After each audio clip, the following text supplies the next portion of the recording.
Hello guys, नमस्कार। स्वागत है आपका मेरे YouTube channel spoken English with Mahesh Kumar. आज का हमारा टॉपिक है फ्यूचर परफेक्ट टेंस। तो फ्रेंड्स, अगर आप वीडियो को फर्स्ट टाइम देख रहे हो तो प्लीज़ चैनल को सब्सक्राइब अवश्य करें और बेल आइकन का बटन भी प्रेस कर दें ताकि आपको न्यू वीडियो के नोटिफिकेशन मिलते रहें। तो फ्रेंड्स, यहाँ मैं पर्सनली आपको सजेस्ट करूँगा कि मैं इससे पहले टेंस से रिलेटेड 10 वीडियोस ऑलरेडी बना चुका हूँ। अगर आपने वो वीडियोस नहीं देखे हैं तो प्लीज़ आप पहले वो वीडियोस देखें ताकि आपको आगे वाले टेंसेस हैं वो अच्छे से समझ आ पाए। तो अब ज़्यादा टाइम ना लेते हुए हम स्टार्ट करते हैं हमारा आज का टॉपिक फ्यूचर परफेक्ट टेंस। तो चलिए अब बात करते हैं फ्यूचर परफेक्ट टेंस की पहचान कैसे करेंगे कैसे हम आइडिया लगाएंगे या कैसे हम निश्चित हो जाएंगे कि ये सेंटेंसेस है वो फ्यूचर परफेक्ट टेंस के हैं। तो आप देखिए कि इसमें मुख्य क्रिया के साथ चुका होगा, चुके होंगे, चुकी होगी, दिया होगा, लिया होगा, किया होगा, इस तरह के जो वर्ड्स हैं उनका यूज़ किया जाता है। मीन्स हम ये कह सकते हैं कि जिन हिंदी वाक्यों के लास्ट में चुका होगा, चुके होंगे, चुकी होगी, दिया होगा, लिया होगा, किया होगा, ये होंगे, या होंगे, ए होंगे, आ होंगे, जैसे खाया होगा, सोई होगी, दिए होंगे, पाए होंगे, लिया होगा, दिया होगा, पिया होगा, सोया होगा, इस प्रकार के जितने भी सेंटेंसेस हैं वो सारे फ्यूचर परफेक्ट टेंस में आते हैं। इस प्रकार के टेंस से हमें फ्यूचर में कोई क्रिया किसी निश्चित टाइम तक समाप्त अथवा पूरी हो चुकी होगी के बारे में पता चलता है। अब देखिए, वह स्कूल में रह चुका होगा, तो यहाँ एक वर्ब से हमें ये पता लग रहा है कि काम कंप्लीट हो चुका है, मतलब वह स्कूल में रह चुका होगा। तो इसमें देखिए वाक्य के अंत में चुका होगा आया है। वह खाना खा चुकी होगी, वाक्य के लास्ट में देखिए चुकी होगी आया है। वह अपना कार्य पूरा कर चुकेगी, मीन्स लास्ट में चुकेगी आया है। हम घर पहुंच चुकेंगे, वाक्य के अंत में चुकेंगे आया है। तो इस तरह के जो सेंटेंसेस हैं ये सारे फ्यूचर परफेक्ट टेंस में आते हैं।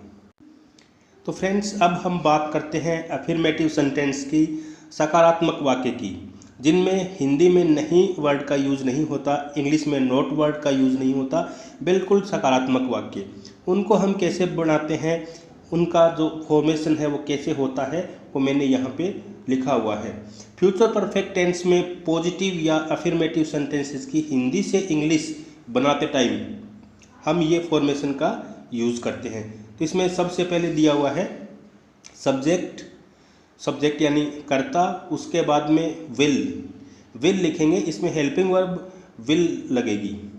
अगर जो सब्जेक्ट है I, we, you, they, he, she, it कुछ भी हो, मतलब कोई भी सब्जेक्ट हो, हम इसमें helping verb will he use करेंगे और उसके बाद में लिखेंगे हम इसमें हैव, और हैव के बाद में लगाएंगे हम वर्ब की थर्ड फॉर्म। मैं प्रीवियस वीडियोस में आपको बता चुका हूँ कि वर्ब 3 टाइप की होती है, फर्स्ट, सेकंड और थर्ड, यानी फर्स्ट फॉर्म, सेकंड फॉर्म और थर्ड फॉर्म। तो यहाँ हम वर्ब की थर्ड फॉर्म यूज़ करने वाले हैं। इसके बाद में हम यहाँ पे यूज़ करेंगे ऑब्जेक्ट मतलब सेंटेंस में कर्म क्या है, काम क्या है। इसके बाद अगर सेंटेंस में अगर और कोई मटेरियल बचा होता है तो उसको हम सबसे लास्ट में लिखेंगे, अदर में उसको हम लेंगे। तो यहाँ मैंने एक एग्जाम्पल दिया हुआ है, आप देखिए ध्यान से। वह स्कूल जा चुका होगा, वह स्कूल जा चुका होगा। तो यहाँ देखिए सब्जेक्ट है वो वह है, तो उसके लिए हम ही यूज़ करेंगे। अगर सेंटेंस ऐसे लिखा होता वह स्कूल जा चुकी होगी, तब हम यहाँ पे सब्जेक्ट सी यूज़ करते, लेकिन यहाँ लास्ट में लिखा हुआ है चुका होगा, तो इट मीन्स यहाँ पे बॉय की बात हो रही है, तो हम यहाँ पे सब्जेक्ट ही यूज़ करेंगे। और फिर हेल्पिंग वर्ब मैंने आपको बताया विल हैव यूज़ करेंगे, सब्जेक्ट चाहे कोई भी हो। फिर वर्ब की थर्ड फॉर्म जाना, इंग्लिश में कहते हैं गो, तो यहाँ हम गो की थर्ड फॉर्म यूज़ करेंगे gone to school. He will have gone to school, एक बार इसकी फिर प्रैक्टिस कीजिए। He will have gone to school, वह स्कूल जा चुका होगा। तो चलिए अब हम यहाँ पे प्रैक्टिस करते हैं एफर्मेटिव सेंटेंस की, पॉजिटिव सेंटेंस जिनको बोलते हैं, सकारात्मक वाक्य। मैंने यहाँ एग्जाम्पल्स लिखे हुए हैं, आप इनकी मेरे साथ प्रैक्टिस कीजिए, तो आपको कोई भी कन्फ्यूज़न नहीं रहेगा। हम बहुत ही धीरे धीरे इसको समझेंगे, हमें कोई जल्दी नहीं है, हम थोड़ा काम करेंगे लेकिन जितना काम करेंगे उतना एकदम परफेक्ट करेंगे। अब देखिए, तब तक मैं अपना काम ख़त्म कर चुका हूँगा, तब तक मैं अपना काम ख़त्म कर चुका हूँगा। I will have done, I will have done, इसमें जो सब्जेक्ट है वो मैं है, तो उसके लिए हम आई यूज़ करेंगे, और helping verb will have, subject चाहे कोई भी हो, हम यहाँ विल हैव यूज़ करेंगे। काम को ख़त्म करना, कोई काम को करना, डन, इसकी थर्ड फॉर्म है यहाँ पे my work by that time. I will have done my work by that time. यहाँ बाय क्यों आया है, इसके लिए हम एक सेपरेट वीडियो बनाएंगे, तो मैं आपको वहाँ अच्छे से समझाऊंगा उसके बारे में। नेक्स्ट है हमारे पास हिंदी का सेंटेंस, उससे पहले मैं कर चुका हूँगा, उससे पहले मैं कर चुका हूँगा। I will have done before he does, I will have done before he does, उससे पहले मैं कर चुका हूँगा। नेक्स्ट सेंटेंस है वह बाज़ार जा चुका होगा। जैसे हम कई बार बोलते हैं ना कि हम वहाँ चलते हैं, लेकिन हमारे साथ वाला बोलता है कि वह बाज़ार जा चुका होगा। तो इस तरह के सेंटेंसेस हैं, वो हम यहाँ प्रैक्टिस कर रहे हैं। ही will have gone, he will have gone the market, he will have gone the market. बस पहुँच गई होगी, यहाँ मैंने होगा लिखा है, सॉरी थोड़ी मिस प्रिंट है, तो इसको आप होगी रीड कीजिए। बस पहुँच गई होगी, तो इसके लिए हम बनाएंगे बस विल हैव रीच्ड, बस विल हैव रीच्ड। वह क्रिकेट मैच जीत चुका होगा, वह क्रिकेट मैच जीत चुका होगा, तो इसके लिए हम लिखेंगे सब्जेक्ट इसमें वह है, लास्ट में होगा, तो इट मीन्स यहाँ पे बॉय की बात हो रही है, लड़के की बात हो रही है, तो हम सब्जेक्ट यहाँ ही यूज़ करेंगे। हेल्पिंग वर्ब सब्जेक्ट चाहे कोई भी हो, हेल्पिंग वर्ब हम यहाँ पे विल हैव लिखेंगे, और जीतना विन, लेकिन यहाँ पे हम थर्ड फॉर्म यूज़ करें तो हम यहाँ पे लिखेंगे won, WON, won. He will have won the cricket match, he will have won the cricket match. अब नेक्स्ट है हमारे पास नेगेटिव सेंटेंस, नकारात्मक वाक्य जिनको बोलते हैं। हिंदी के वाक्यों में नहीं का यूज़ किया जाता है, इंग्लिश के जो सेंटेंसेस हैं उनमें नोट का यूज़ किया जाता है। तो उनको बनाने का फॉर्मूला क्या होगा वो मैंने यहाँ पे लिखा हुआ है, आप मेरे साथ इसकी प्रैक्टिस कीजिए और अपनी नोटबुक में इसको नोट कीजिए। आप 4-5 बार इसकी प्रैक्टिस करेंगे तब ये फॉर्मूला आपके हैबिट में आ जाएगा, फिर आप इसको कभी नहीं भूल पाओगे। तो देखिए, इसमें पहले हम सबसे पहले सब्जेक्ट यूज़ करते हैं, सब्जेक्ट यानी कर्ता। उसके बाद में विल यूज़ करेंगे, हेल्पिंग वर्ब, वो मैंने आपको बताया था कि सब्जेक्ट चाहे कोई भी हो, हम यहाँ हेल्पिंग वर्ब सिर्फ विल यूज़ करेंगे। विल के बाद में हम नोट यूज़ करेंगे, नोट के बाद में हैव। मीन्स आप विल हैव दोनों के बीच में नोट यूज़ करोगे, और उसके बाद में वर्ब की थर्ड फॉर्म यूज़ करोगे, उसके बाद में ऑब्जेक्ट यूज़ करोगे, और उसके बाद में सेंटेंस में कुछ और रह जाता है तो उसको हम लास्ट में अदर में यूज़ करेंगे। तो देखिए, मैंने यहाँ पे एक एग्जांपल लिखा हुआ है, आप इसको ध्यान से रीड कीजिए और हिंदी से इंग्लिश में कन्वर्ट करने की कोशिश कीजिए मेरे से पहले। तो देखिए, मैं हिंदी का जो सेंटेंस है उसको रीड करता हूँ, आप इसको इंग्लिश में कन्वर्ट कीजिए। अजय काम नहीं कर चुका होगा, नेगेटिव सेंटेंस है, नहीं का यूज़ हुआ है, आपको पता लग गया होगा। तो अब देखिए, हम विल और हैव के बीच में नोट का यूज़ करते हैं। तो इसमें सब्जेक्ट है अजय, तो अजय को हम सबसे पहले लिखेंगे, उसके बाद में विल, और उसके बाद में नोट, और उसके बाद में हैव, और उसके बाद में वर्ब की थर्ड फॉर्म यूज़ करेंगे। डू की थर्ड फॉर्म यहाँ पे होती है डन, और लास्ट में जो ऑब्जेक्ट है वो है काम, काम को हम इंग्लिश में बोलते हैं वर्क, तो लास्ट में यहाँ हम वर्क लिखेंगे। तो हम पूरा सेंटेंस को रीड करते हैं। Ajay will not have done work, Ajay will not have done work, Ajay काम नहीं कर चुका होगा। तो अब हमारे पास यहाँ फ्यूचर परफेक्ट टेंस के नेगेटिव सेंटेंसेस की बात करेंगे हम। मैंने यहाँ कुछ एग्जांपल्स लिखे हुए हैं, आप मेरे साथ प्रैक्टिस कीजिए, हिंदी से इंग्लिश में इनको कन्वर्ट कीजिए। फॉर्मूला मैं आपको ऑलरेडी प्रीवियस स्लाइड में बता चुका हूँ कि विल और हैव के बीच में हम नॉट यूज़ करेंगे, बाकी जो फॉर्मूला है वो एज इट इज़ रहेगा, वर्ब की थर्ड फॉर्म रहेगी।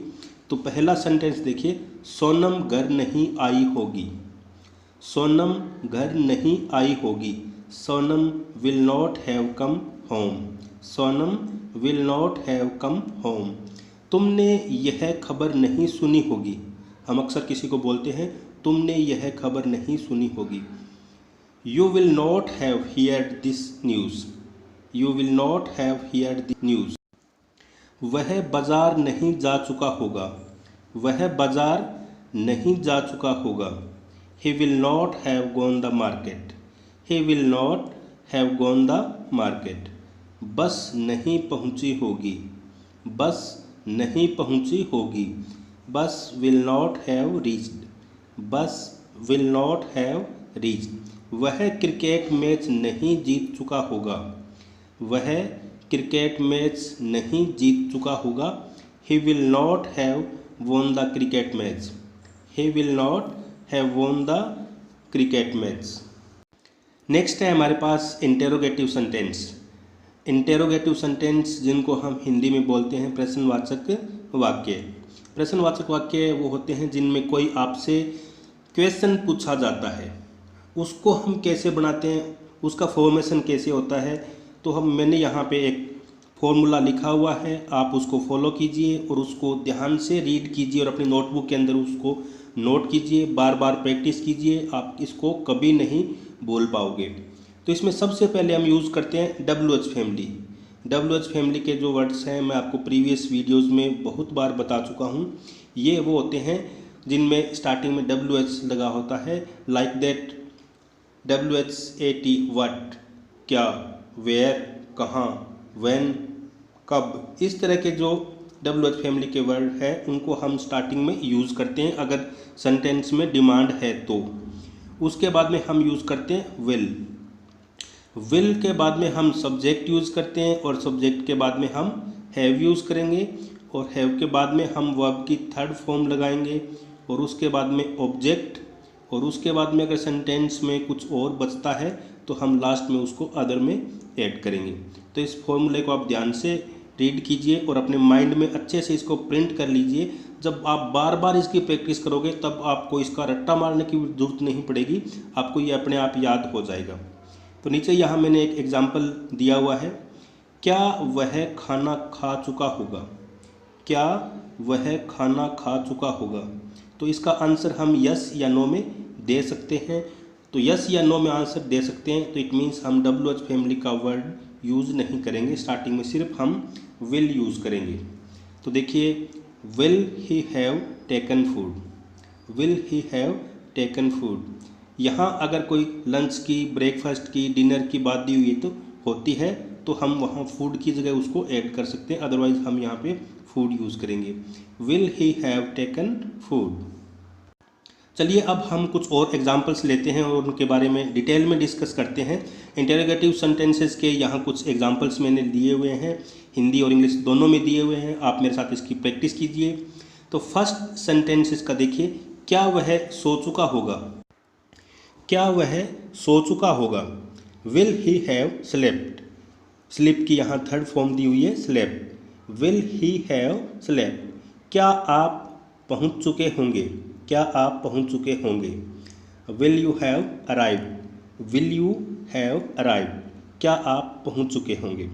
क्या मैं तब तक स्नान कर चुका हूँगा। क्या मैं तब तक स्नान कर चुका हूँगा। Will I have taken bath by then. तब तक के लिए हम यहाँ पे बाय देन यूज़ करेंगे। Will I have taken bath by then. क्या हम कल तक यह काम कर चुके होंगे। क्या हम कल तक यह काम कर चुके होंगे। Will we have done this work by tomorrow.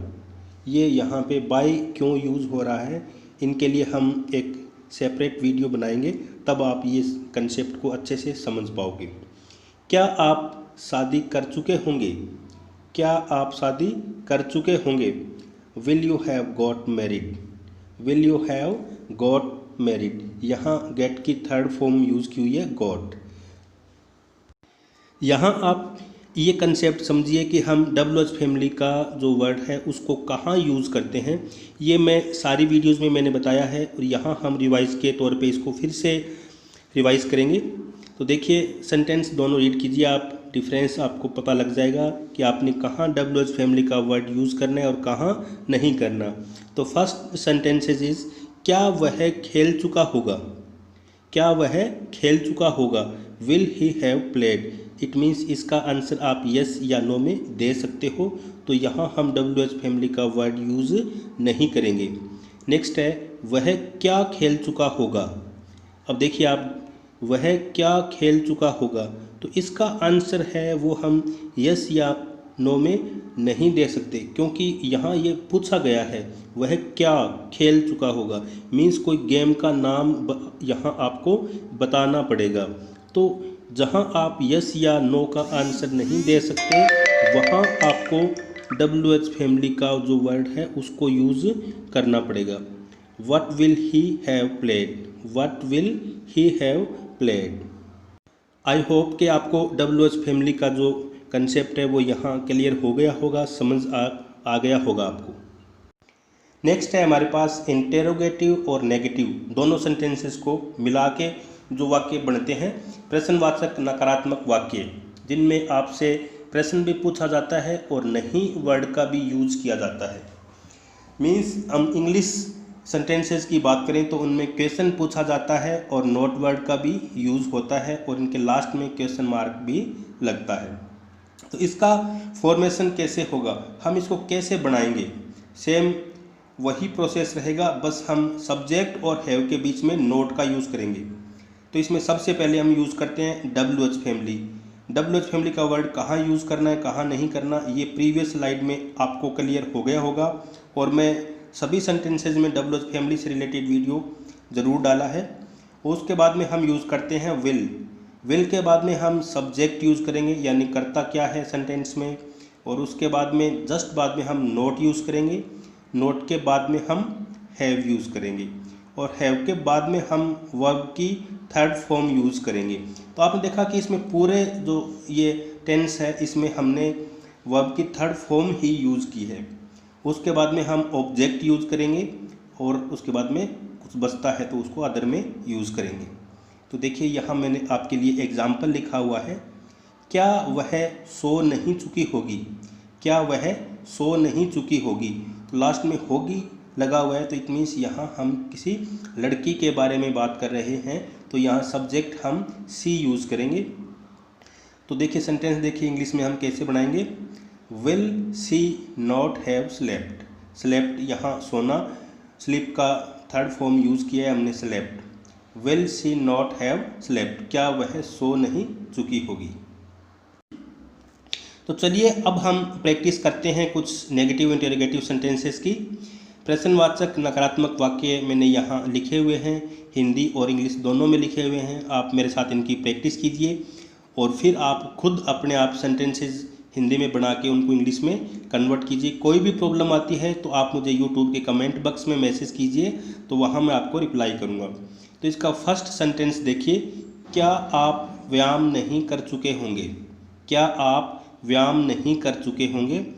Will you not have exercised. Will you not have exercised, क्या आप नहीं पहुंच चुके होंगे। क्या आप नहीं पहुंच चुके होंगे। Will you not have arrived. Will you not have arrived, क्या वह नहीं सो चुके होंगे। क्या वह, ये थोड़ा हिंदी में सेंटेंस लिखने में थोड़ी मिस्टेक हुई है, तो इसको आप ऐसे बोल सकते हैं, क्या वह नहीं सो चुका होगा।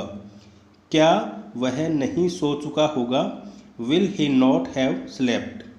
Will he not have slept, क्या हम कल तक यह काम नहीं कर चुके होंगे। क्या हम कल तक यह काम नहीं कर चुके होंगे। Will we not have done this work by tomorrow. Will we not have done this work by tomorrow. तो फ्रेंड्स, आज हमारा यहाँ फ्यूचर परफेक्ट टेंस का जो कंसेप्ट है वो कंप्लीट हो गया है। आई होप कि आपको समझ आया होगा। नहीं भी आया है तो आप इसकी 2-3 बार प्रैक्टिस कीजिए, आपको अच्छे से समझ आ जाएगा। तो फ्रेंड्स मिलते हैं नेक्स्ट वीडियो में, तब तक के लिए अलविदा लेंगे। आई होप कि आप इसकी अच्छे से प्रैक्टिस करोगे और वीडियो को सब्सक्राइब और लाइक करना ना भूलें। Thank you so much.